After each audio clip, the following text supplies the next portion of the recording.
بسم اللہ الرحمن الرحیم کنتم خیر امت اخرجت للناس تأمرون بالمعروف وتنہون عن المنکر وتؤمنون باللہ وقال رسول اللہ صلی اللہ علیہ وسلم الا وإن ربی داعیا وإنہ سائلی هل بلغت فأقول یا ربی قد بلغت فلیبلغ شاہدکم غائبکم او کما قال صلی اللہ تبارک و تعالی علیہ وسلم۔ انتہائی لائق صد احترام برادران اسلام اور ناظرین کرام، اللہ رب ذوالجلال نے حضرت انسان کو پیدا کیا اور اسے زمین پر اتارا، تو اس انسان کا ایک ازلی دشمن شیطان بھی زمین پر آیا اور اس نے باقاعدہ چیلنج کے انداز میں کہا کہ اللہ، میں تیرے بندوں کو گمراہ کرتا رہوں گا اور راہ حق سے ہٹاتا اور بھٹکاتا رہوں گا۔ تو اللہ تعالیٰ نے فرمایا کہ جو میرے مخلص بندے ہوں گے ان پر تیرا داؤ، تیرا فریب اور تیرا زور نہیں چلے گا۔ اور اللہ نے دوسرا انتظام یہ فرمایا کہ اگر انسان کو شیطان راہ حق سے بھٹکانے لگے، اللہ کی ذات سے دور لے جانے لگے، آخرت اس کو بھلانے لگے، تو اس کے لیے اللہ نے نبیوں کا سلسلہ شروع فرمایا۔ چنانچہ پہلے انسان کو اللہ نے پہلا نبی بھی بنا دیا، اور پھر جب جب شیطان اور اس کی ذریت اللہ کے بندوں کو راہ حق سے ہٹاتی، اللہ کی عبادت سے کنارہ کشی پر مجبور کرتی اور نفسانی خواہشات اور دنیاوی زندگی میں مبتلا کر دیتی، تو اللہ تعالیٰ کسی نبی کو بھیجتے اور وہ جا کر بھولی بھٹکی انسانیت کو اللہ کی طرف بلانے کا فریضہ سر انجام دیتے۔ چنانچہ انبیاء علیہ السلام کا یہ سلسلہ ایک طویل عرصے تک تسلسل کے ساتھ چلتا رہا۔ جب جب اللہ نے دیکھا کہ میرے بندے نفس اور شیطان کے بہکاوے میں آ کر صراط مستقیم سے ہٹ چکے ہیں اور آخرت کو بھلا کر دنیا کے جھمیلوں میں کھو چکے ہیں، اور ایک اللہ وحدہ لا شریک کے سامنے سر جھکانے کی بجائے اور بتوں کو ماننے والے بن گئے ہیں، ان کی پوجا پاٹ کرنے والے بن گئے ہیں، تو اللہ تعالیٰ ایک نبی کو بھیجتا جو اس بھولی بھٹکی انسانیت کو دوبارہ بھولا ہوا سبق پڑھاتا، اللہ کی طرف بلاتا اور مخلوق کا خالق کے ساتھ ٹوٹا ہوا رابطہ دوبارہ بحال کر دیتا تھا۔ تو یہ سلسلہ چلتا رہا یہاں تک کہ آخری پیغمبر حضرت محمد مصطفیٰ احمد مجتبیٰ صلی اللہ علیہ وسلم دنیا میں تشریف لے کر آئے۔ اللہ نے رسول پاک علیہ السلام کو جہاں اور اعزازات اور خصوصیات نصیب فرمائیں، وہاں ایک خصوصیت اور اعزاز ختم نبوت کا عطا فرمایا۔ خاتم النبیین ہونے کا تاج اللہ نے آمنہ کے لال کے سر پر سجا دیا، اور قرآن میں اعلان کر دیا ما کان محمد ابا احد من رجالکم ولکن رسول اللہ و خاتم النبیین، کہ محمد صلی اللہ علیہ وسلم تم میں سے کسی کے باپ نہیں ہیں، اللہ کے رسول ہیں اور آخری نبی ہیں۔ اور خود آپ صلی اللہ علیہ وسلم نے بھی اپنی احادیث میں دو ٹوک الفاظ میں ارشاد فرمایا انا خاتم النبیین لا نبی بعدی، کہ میں آخری نبی ہوں، میرے بعد اور کوئی نبی نہیں آئے گا۔ تو آپ صلی اللہ علیہ وسلم دنیا میں تشریف لائے تو اس وقت بھی انسانوں کا یہ حال ہو چکا تھا کہ ایک اللہ وحدہ لا شریک کے سامنے لوگ سر جھکانے کی بجائے 360 بتوں کو پوجنے کے عادی بن چکے تھے، اور شرک میں ان کی جرأت یہاں تک بڑھ گئی تھی کہ انہوں نے وہ 360 بت لا کر اللہ کے گھر خانہ کعبہ میں رکھ دیے تھے۔ آتے خدا کے گھر میں تھے اور پوجا پاٹ خانہ کعبہ میں رکھے ہوئے 360 بتوں کی کرتے تھے۔ ہر قوم اور قبیلے کا الگ خدا اور بت تھا، ہر کام اور حاجت اور مشکل کے لیے الگ معبود بنایا گیا تھا، اور انسانیت جہالت کے گھٹا ٹوپ اندھیروں میں ٹامک ٹوئیاں مار رہی تھی۔ لوگ ایک دوسرے کے خون کے پیاسے بن چکے تھے، اس حد تک خون ان کے منہ کو لگ گیا تھا کہ اپنے دشمنوں کے سر کاٹ کر ان کی کھوپڑیوں میں خون اور شراب پیتے تھے۔ بے حیائی اور فحاشی اس حد تک بڑھ گئی تھی کہ خود لوگ اپنی ماؤں کے ساتھ شادی رچانا شروع ہو چکے تھے، خانہ کعبہ کا ننگے طواف کرتے تھے، اور گھوڑے کو پانی پہلے پلا لینے پر 300 سال پر مشتمل لڑائیاں لڑتے تھے۔ ظلم و ستم اپنے عروج پر تھا، فحاشی اور عریانی پیک پر پہنچ چکی تھی، شرک تمام سرحدیں کراس کر گیا تھا، اور لوگ اپنے خالق و مالک کو بھول کر 360 بتوں کے سامنے سجدہ ریز ہو چکے تھے۔ ایسے وقت میں اللہ رب العالمین نے، اس کریم رب نے اپنے بندوں پر اپنی رحمت کا سایہ دراز کیا اور رسول پاک صلی اللہ علیہ وسلم کو نبی بنا کر دنیا میں بھیج دیا۔ یا ایھا المزمل، اے کملی اوڑھنے والے، اٹھیے اور اپنے رب کی بڑائی بیان کیجیے۔ کہیں حکم ہوا یا ایھا المدثر قم فانذر، اے میرے محبوب صلی اللہ علیہ وسلم، اے چادر پہننے والے، آپ اٹھیے اور جا کر لوگوں کو اللہ سے ڈرانے والے بنیے۔ جب قرآن پاک کا یہ حکم آیا، اللہ کا یہ حکم آیا کہ اے میرے محبوب صلی اللہ علیہ وسلم، لوگوں کو میری طرف بلانے والے بنیے اور ان کو اللہ کی نافرمانی سے ڈرانے والے بنیے، ان کو جہنم سے ڈرانے والے بنیے، تو آپ صلی اللہ علیہ وسلم تشریف لائے اور حضرت خدیجہ رضی اللہ عنہا کو ارشاد فرمایا، اطوی الفراش یا خدیجہ، اے خدیجہ بستر لپیٹ دے، لا راحت بعد اليوم، آج کے بعد آرام کے دن ختم ہو گئے۔ یہ پہلا دن تھا کہ اللہ کے نبی صلی اللہ علیہ وسلم نے لوگوں کو تبلیغ کا کام شروع کیا اور ان کو اللہ کے دین کی طرف دعوت دینی شروع کی۔ تو دعوت و تبلیغ کے اس کام کے آغاز سے لے کر زندگی کے آخری سانس تک آپ صلی اللہ علیہ وسلم ایک لمحے کے لیے بھی دعوت و تبلیغ کے فریضے سے غافل نہیں ہوئے۔ اگر کوئی پوچھے کہ رسول پاک صلی اللہ علیہ وسلم کی زندگی کے سب سے مبارک لمحات کس عمل اور کس عبادت میں صرف ہوئے، سب سے زیادہ نبی پاک علیہ السلام کا مبارک وقت کس کام میں لگا، تو حیران کن طور پر یہ بات سامنے آتی ہے کہ نماز، روزہ، حج، زکوٰۃ اور اسلام کے باقی احکامات کے مقابلے میں، عبادات کے مقابلے میں رسول پاک صلی اللہ علیہ وسلم کی 23 سالہ زندگی کا سب سے زیادہ وقت اللہ کے دین کی دعوت و تبلیغ میں خرچ ہوا۔ آپ صلی اللہ علیہ وسلم کی زندگی کے مبارک اور قیمتی لمحات دعوت و تبلیغ کے لیے استعمال ہوئے۔ نہ سردی دیکھی، نہ گرمی، اور نہ سفر دیکھا، نہ حضر، نہ بارش دیکھی، نہ آندھی دیکھی، نہ طوفان، نہ اپنے دیکھے نہ پرائے،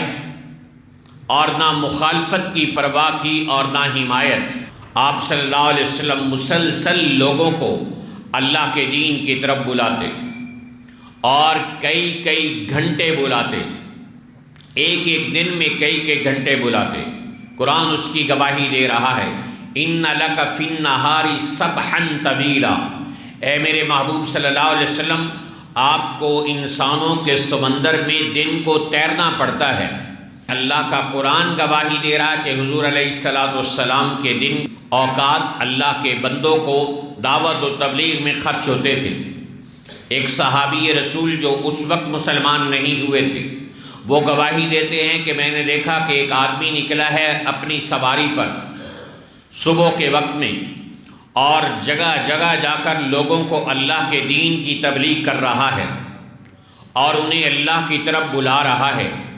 کوئی اس کی تصدیق کرتا ہے، کوئی تردید کرتا ہے، کوئی اسے سچا مانتا ہے، کوئی اس کی تکذیب کرتا ہے، کوئی خاموشی سے گزر جاتا ہے اور کوئی اس نبی پہ آوازیں کستا ہے، کوئی آپ کی بات مانتا ہے اور کوئی ہوٹنگ بازی کا مظاہرہ کرتا ہے۔ صلی اللہ علیہ وسلم ان ساری چیزوں سے بے نیاز ہو کر اللہ کے دین کی دعوت و تبلیغ میں لگے ہوئے ہیں۔ حدیث میں آتا ہے کہ آپ صلی اللہ علیہ وسلم ایک دن اللہ کے دین کی تبلیغ کے لیے نکلے اور سر شام جب گھر کو لوٹے تو آپ کی لاڈلی صاحبزادی، آپ کی شہزادی، خاتون جنت حضرت سیدہ فاطمہ رضی اللہ تعالی عنہا نے دیکھا تو بیٹی ہوتی ہے، اور بیٹی بھی اگر جنت کی عورتوں کی سردار ہو تو انہوں نے دیکھا کہ رسول پاک علیہ السلام دعوت و تبلیغ کے کام میں مصروف رہے کہ انہوں نے کہا یا رسول اللہ قد شہب لونک، آپ کا تو رنگ بدل چکا ہے،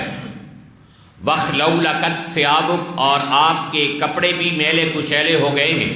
تو حضرت فاطمہ رضی اللہ تعالی عنہا اپنے باپ کے کپڑوں پر پڑی ہوئی گرد و غبار کو اپنے ہاتھ سے صاف کرتی جا رہی ہیں اور بیٹی ہونے کے ناطے روتی بھی چلی جا رہی ہیں۔ تو آپ صلی اللہ علیہ وسلم نے ان کو ارشاد فرمایا لا تبکی یا فاطمہ، اے میری بیٹی فاطمہ رو نہیں، فإن اللہ بعث اباک بأمر لا يبقى على ظہر الارض بیت مدر ولا وبر ولا شعر الا ادخلہ اللہ عزا او ذلا۔ اے میری بیٹی فاطمہ رو نہیں، دنیا میں کوئی کچا پکا گھر اور اونی خیمہ، بالوں کا بنا ہوا خیمہ اور گھر ایسا نہیں رہے گا جہاں تیرے باپ کا دین نہیں پہنچے گا۔ ایک دن آئے گا، یہ محنتیں، یہ قربانیاں، یہ تبلیغ رنگ لے کے آئے گی اور رب کی دھرتی پہ کوئی گھر ایسا نہیں بچے گا، کوئی فرد بشر ایسا نہیں بچے گا جو ایمان لانے والا نہ ہو اور جس تک اسلام کا پیغام نہ پہنچ جائے۔ تو یوں رسول پاک علیہ السلام نے اپنی زندگی کے بہترین اور قیمتی اوقات اس کام میں لگائے۔ جب بھی کسی کے بارے میں آپ کو یہ احساس ہوتا کہ یہ آدمی جہنم کے راستے پہ جا رہا ہے تو آپ صلی اللہ علیہ وسلم بے چین ہو جاتے کہ کس طرح انسانیت اللہ کے راستے پر آنے والی بن جائے، کس طرح لوگ ہدایت پر چلنے والے بن جائیں۔ اس کے لیے قرآن نبی پاک صلی اللہ علیہ وسلم کی بے چینی کا نقشہ کھینچتے ہوئے بتاتا ہے کہ اے میرے محبوب صلی اللہ علیہ وسلم، کیا آپ اپنی جان کو ہلاکت میں ڈال دیں گے اس بات پر کہ یہ لوگ مسلمان نہیں ہو رہے؟ کتنا درد ہے نبی کے سینے میں کہ قرآن اس کا نقشہ کھینچ رہا ہے کہ اگر لوگ مسلمان نہ ہوئے تو کہیں آپ صلی اللہ علیہ وسلم اپنی جان سے ہی اس غم میں گزر نہ جائیں۔ اور حدیث میں آتا ہے بخاری شریف کے حدیث ہے کہ ہر وقت آپ صلی اللہ علیہ وسلم کے سینے میں ایک ہنڈیا کی سی آواز آتی تھی۔ وہ غم کس چیز کا تھا؟ وہ درد تھا اس امت کا، وہ غم تھا اس امت کا کہ یہ لوگ صراط مستقیم پر آ جائیں، یہ میرے ماننے والے، میرے امتی، میرے اللہ کا کلمہ پڑھنے والے بن جائیں۔ ایک یہودی لڑکا رسول پاک علیہ السلام کی خدمت میں آیا کرتا تھا، پھر کچھ عرصے وہ نہ آیا تو آپ صلی اللہ علیہ وسلم نے پوچھا بھائی وہ بچہ نہیں آ رہا؟ بتایا گیا یا رسول اللہ صلی اللہ علیہ وسلم وہ تو بیمار ہے۔ آپ صلی اللہ علیہ وسلم اس کی تیمارداری کے لیے گئے اور آپ کو اندازہ ہوا کہ یہ اس کے آخری لمحات ہیں اور اس کے بعد اس کی زندگی کا خاتمہ ہو جانے والا ہے۔ تو آپ نے اندر کی بے قراری سے بے چین ہو کر اسے ارشاد فرمایا کہ تم کلمہ پڑھ کر مسلمان ہو جاؤ۔ اس کا باپ اس کے سرہانے کھڑا ہے اور وہ اپنے باپ کی طرف نظریں اٹھا کر سوالیہ انداز میں پوچھتا ہے کیا کروں؟ حدیث کے الفاظ ہیں کہ یہودی باپ کہتا ہے اطیع ابا القاسم، ابو القاسم صلی اللہ علیہ وسلم کی بات مان لو۔ ادھر وہ لڑکا کلمہ پڑھتا ہے اور ادھر اس کی روح جسد انصری سے پرواز کر جاتی ہے اور آپ صلی اللہ علیہ وسلم باہر نکلتے ہوئے یہ ارشاد فرماتے ہیں کہ اللہ کا شکر ہے کہ اللہ نے میرے ذریعے اسے جہنم کی آگ میں جانے سے بچا لیا ہے۔ ایک بڑی خوبصورت حدیث اچانک یاد آئی،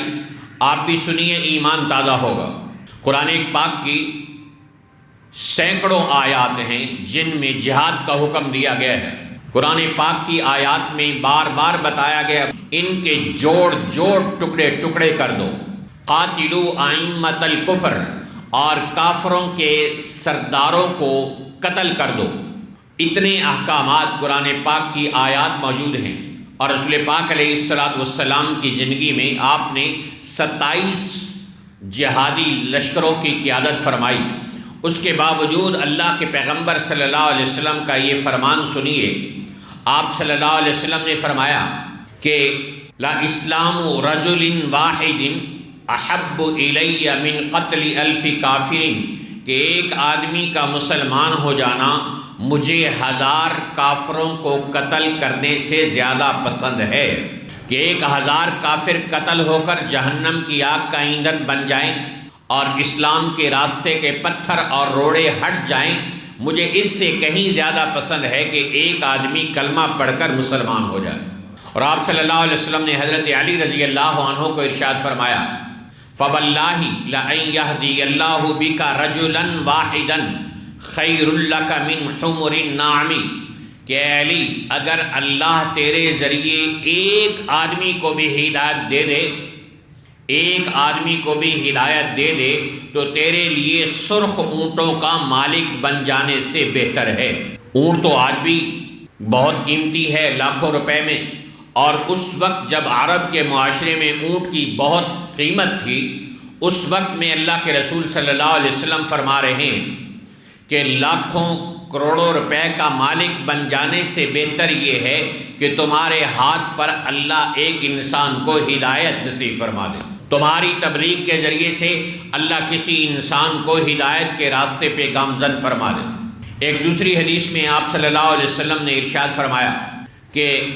اگر تیرے ذریعے سے اللہ کسی کو ہدایت دے دے، خیر لک مما طلعت علیہ الشمس وغربت، تو یہ تیرے لیے ان تمام چیزوں سے بہتر ہے جن پر سورج طلوع ہوتا ہے اور سورج غروب ہوتا ہے۔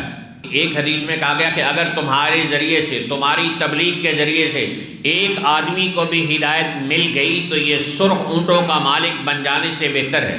اور اس حدیث میں بتایا جا رہا ہے کہ سرخ اونٹوں کی بات نہیں، اس کائنات میں جتنے خزانے ہیں، جتنا سونا اور چاندی ہے، اور جتنی دولت ہے اور جتنی سلطنت ہے، یہ ساری ایک پلڑے میں رکھی جائیں اور تمہارے ذریعے سے، تمہاری تبلیغ کے ذریعے سے راہ ہدایت پہ آنے والے ایک آدمی کا ایمان لانا دوسرے پلڑے میں رکھا جائے تو اللہ کے نزدیک یہ پلڑا زیادہ قیمتی بن جائے گا۔ ایک آدمی کا تبلیغ پہ آ جانا، راہ ہدایت پہ آ جانا، وہ ساری کائنات کی چیزوں سے زیادہ قیمتی بن جاتا ہے۔ یہ رسول پاک علیہ السلام نے اپنی امت کو بتایا۔ ساری زندگی آپ علیہ السلام نے اس دعوت و تبلیغ کے کام میں خرچ کی، اور پھر آپ نے جاتے وقت امت کو، جب 1,24,000 صحابہ کرام آپ کے سامنے موجود تھے، آپ نے ان سے پوچھا، الا هل بلغت، کیا تم سب گواہی دیتے ہو کہ میں نے تبلیغ کر دی ہے؟ اور صحابہ کرام نے کہا جی ہم گواہی دیتے ہیں، بلغت و ادیت، آپ نے تبلیغ بھی کر دی اور تبلیغ کرنے کا حق بھی ادا کر دیا۔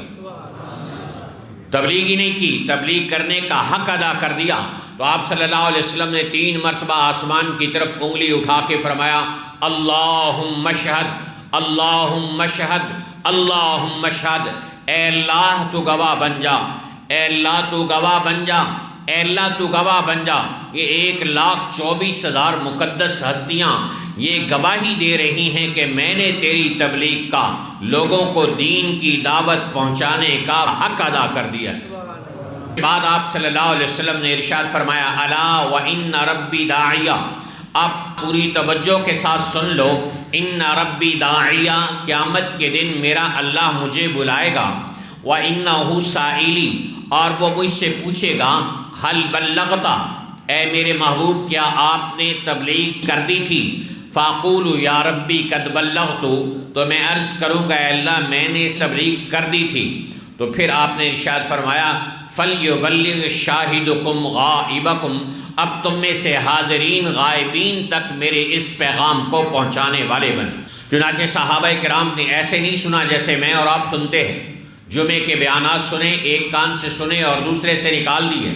اور بعض لوگ کہتے ہیں یہ بھی تکلف ہے، ایک کان سے سننا پھر اس کو دوسرے کان سے نکالنا۔ کہا نہیں، بس مسجد میں جاؤ اور جا کر بیٹھ جاؤ، سننے اور نکالنے کی زحمت اور تکلیف کیوں اٹھاؤ، بس پتھر بن کر بیٹھے رہو، اپنے خیالات میں کھوئے رہو۔ لیکن صحابہ تو صحابہ تھے، انہوں نے سنا اور پھر انہوں نے اس پیغام کو اپنی زندگی کا اوڑھنا بچھونا بنا لیا، اور مکہ سے نکلے، مدینہ سے نکلے، مقدس ترین مقامات جہاں جانے کی ہر مسلمان کی عمر بھر کی تمنا ہوتی ہے، زندگی بھر کی جمع پونجی مسلمان اکٹھی کرتا ہے اور کہتا ہے ایک بار اللہ مجھے حرمین شریفین مکہ مدینہ تو لے کے جائے، اور مکہ مدینہ میں پیدا ہونے والے خانہ کعبہ اور مسجد نبوی میں لاکھوں نمازوں کا ثواب حاصل کرنے کے متمنی، ثواب پانے والے صحابہ کرام نے مکہ چھوڑا، مدینہ چھوڑا، گھر بار چھوڑا، وطن چھوڑا، اپنی اولاد چھوڑی، بچے یتیم ہو گئے، عورتیں بیوہ ہو گئیں، گھر ویران ہو گئے، لیکن دین دنیا میں کونے کونے تک پہنچتا چلا گیا۔ یہ ہمارے پاکستان کے اندر صحابہ کرام کی قبریں کہاں سے آ گئیں؟ افغانستان اور بلوچستان تک حضرت عمر رضی اللہ تعالیٰ عنہ کے زمانے میں، حضرت عثمان رضی اللہ عنہ کے زمانے میں صحابہ کرام پہنچے، چین تک صحابہ کرام پہنچے۔ تو بتائیے یہ سفر آج کا نہیں کہ آپ جہاز پہ بیٹھتے ہیں اور آپ یکدم جا کر چائنا میں اتر جاتے ہیں اور آپ فلائٹ پکڑتے ہیں اور آپ جا کر سعودی عرب سے پاکستان میں اتر جاتے ہیں۔ وہ مہینوں کے کٹھن سفر تھے اور سالہ سال کے مشقت بھرے سفر اختیار کیے، اور یوں صحابہ کرام میں سے 1,24,000 صحابہ کو آپ نے یہ پیغام دیا، اور اس میں سے 10,000 صحابہ کی قبریں مدینہ اور مکہ میں ہیں، اور باقی صحابہ کرام ساری دنیا میں پھیل گئے اور اپنے طرز عمل سے بتایا کہ کس طرح اللہ کے نبی کے فرمان پر عمل کیا جاتا ہے، اور در بدر وہ پھرتے رہے، اللہ کے دین کی تبلیغ کو لے کر لوگوں تک پہنچتے رہے، اور ان کی زبانیں بدل گئیں، ان کے کلچر بدل گئے، اور لوگوں کی اپنے تہذیب و تمدن تبدیل ہو گئے صحابہ کرام رضوان اللہ تعالی علیہم اجمعین کی برکت سے اور ان کی تبلیغ کی برکت سے۔ تو صحابہ کرام نے اس فریضے کو سر انجام دینے کا حق ادا کر دیا۔ اور غم عاشقی تیرا شکریہ میں کہاں کہاں سے گزر گیا، تو صحابہ کرام کی پورے عالم میں بکھری ہوئی قبریں گواہی دے رہی ہیں کہ قیامت کے دن اللہ نے پوچھا کہ اے میری نبی کی صحابہ، اے میری نبی کے یارو، وفادارو، تابع دارو، اطاعت گزارو، بتاؤ تم نے اس دین کی تبلیغ کے ساتھ کیا کیا تھا؟ وہ عرض کریں گے اے اللہ پورے عالم میں بکھری ہوئی ہماری قبروں سے گواہی لے کہ ہم نے تیرے نبی کے دین کی تبلیغ کرنے کا فریضے کا حق کس طرح سر انجام دیا تھا۔ تو وہ تو کل یہ کہیں گے، ہم کیا کہیں گے اے اللہ؟ ہم لاہور میں پیدا ہوئے، لاہور کی گلیوں میں پروان چڑھے اور یہیں پہ بندے خاک ہو گئے۔ اے اللہ ہم پیدا ہوئے، پروان چڑھے اور اسی کے اندر مٹی کی چادر اوڑھ کر سو گئے، اپنے گھر سے دفتر، دفتر سے گھر کی زندگی گزار کر مٹی کی چادر اوڑھ کر ہمیشہ کے لیے لمبی تان کر سو گئے، تو قیامت کے دن ہم اپنے اللہ کو کیا جواب دینے والے بنیں گے؟ اللہ جزائے خیر عطا فرمائے تبلیغی جماعت کو کہ جنہوں نے اس فریضے کو اپنے کاندھوں پہ اٹھایا۔ حالانکہ یہ تبلیغی جماعت کا کام نہیں، قرآن کے الفاظ کے مطابق کنتم خیر امت اخرجت للناس، کہ تم بہترین امت ہو، تمہیں لوگوں کے نفع کے لیے نکالا گیا ہے۔ تأمرون بالمعروف وتنہون عن المنکر، تم لوگوں کو نیکی کا حکم کرتے ہو اور برائی سے منع کرتے ہو۔ تو نیکی کی طرف بلانا، برائی سے منع کرنا، اور ایک ایک بندے کو پکڑ پکڑ کر اللہ کے گھر اور مسجد میں لے کے آنا، یہ تبلیغی جماعت کا کام نہیں، ہر مسلمان کا کام ہے۔ قرآن کریم میں ارشاد خداوندی ہے قُلْ هَٰذِهِ سَبِيلِي، اے میرے محبوب صلی اللہ علیہ وسلم کہہ دیجئے یہ میرا راستہ ہے، ادعو الی اللہ علی بصیرۃ،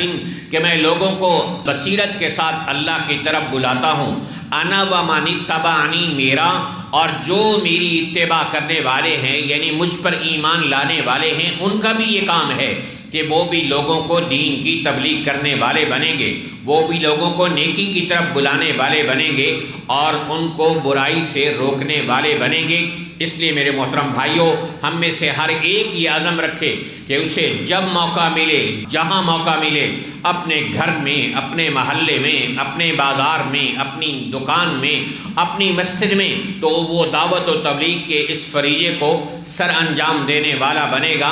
اور اس منصب کو جو اللہ نے اس امت کو عطا فرمایا ہے اور اسی کی وجہ سے اس کو شرف اور فضیلت اور عزت عطا فرمائی ہے اور اس کو اتنا مقام عطا فرمایا کہ انبیاء تمنا کرتے رہے کہ اللہ یہ امت ہمیں عطا فرما دے، تو اس امت کو جو اللہ نے عزت دی وہ اس کی وجہ سے ہے کہ یہ نبیوں والا کام کرنے والی بنے گی۔ ایک حدیث میں آتا ہے ان الجنت حرمت علی سائر الانبیاء حتی ادخلها، جنت سارے نبیوں پہ حرام ہے جب تک اس میں نہ داخل ہو جاؤں، وَإِنَّهَا لَمُحَرَّمَةٌ عَلَى الْأُمَمِ حَتَّى تَدْخُلَهَا أُمَّتِي، اور جنت ساری امتوں پہ حرام ہے جب تک میری امت اس میں داخل نہیں ہو جائے گی۔ تو یہ عزت، یہ مقام، یہ شرف اس کار نبوت کی وجہ سے ہے، تو اس لیے نیت کرے کہ اللہ تعالی ہمیں بھی جان مال اوقات لے کر دیر اور دور کے لیے اپنے راستے میں نکلنے کی توفیق عطا فرمائے۔ اور ہمارے قریب میں رائے گنج کا اجتماع جاری و ساری ہے، تبلیغی سالانہ اجتماع، پوری دنیا سے الحمدللہ لاکھوں کی تعداد میں لوگ آتے ہیں، شرکت کرتے ہیں، اور کتنے ہی لوگوں کی، لاکھوں نے، کروڑوں لوگوں کی زندگیاں خدا تعالیٰ نے اس بے ضرر سے کام کی برکت سے بدل کر رکھ دی۔ کتنے لوگ ہیں جو فرض نماز، کبھی تو بعد کی بات ہے، عید کی نماز پڑھنے بھی مسجد میں نہیں آتے تھے، پھر تبلیغ میں لگے تو آج ان کی تہجد کی نماز قضا نہیں ہوتی۔ وہ لوگ جنہیں کلمہ طیبہ مکمل پڑھنا نہیں آتا تھا، 6 کلمے نہیں آتے تھے، آج ان کی اولادیں قرآن کریم کی حافظ بن رہی ہیں۔ وہ آدمی جنہیں قرآن کی سب سے چھوٹی سورت کوثر نہیں آتی تھی، اب وہ بندہ بیٹھ کر ساری رات اور دن بھر اللہ کے قرآن کی تلاوت کرتا ہے۔ وہ آدمی جو دوسروں کے منہ سے نوالے چھین کے کھاتا تھا، آج اوروں کو تبلیغ کی برکت سے ہدایت ملنے کی وجہ سے اوروں کے منہ میں نوالے ڈال رہا ہے، اوروں کے لیے ہدایت کا وہ ذریعہ بنا ہوا ہے۔ جو دوسروں کے، عورتوں کے اور بچیوں کے سروں سے دوپٹے چھین لیا کرتے تھے، ان کی عزت و آبرو سے کھیلتے تھے، آج وہ ماؤں بہنوں کے سروں پہ دوپٹے رکھ رہے ہیں۔ یہ حیا، یہ خوف خدا، یہ آخرت کی تیاری، یہ عبادت تلاوت کی رغبت، یہ شوق، یہ کس سے ملا؟ یہ تبلیغ کی اس نقل و حرکت کی برکت سے ملا ہے۔ تو ہم سب عزم کریں کہ انشاءاللہ ہم بھی اپنی جان مال اوقات لے کر انشاءاللہ تبلیغ کے اس سفر پر نکلیں گے انشاءاللہ، اور دعا گو ہوں گے کہ اے اللہ تبلیغی اجتماع، جو سالانہ تبلیغی اجتماع ہو رہا ہے، اسے ساری انسانوں کی ہدایت کا ذریعہ بنا دے۔ دنیا میں اربوں انسان ہیں، اے اللہ اربوں انسانوں میں ہدایت کی ٹھنڈی ہواؤں کے چلنے کا ذریعہ بنا دے۔ اللہ تعالی ہم سب کو نبوت والے اس کام کو اپنا کام بنانے کی توفیق عطا فرمائے، اور جان مال اوقات لے کر دیر اور دور کے لیے اپنے راستے میں نکلنے کی توفیق عطا فرمائے۔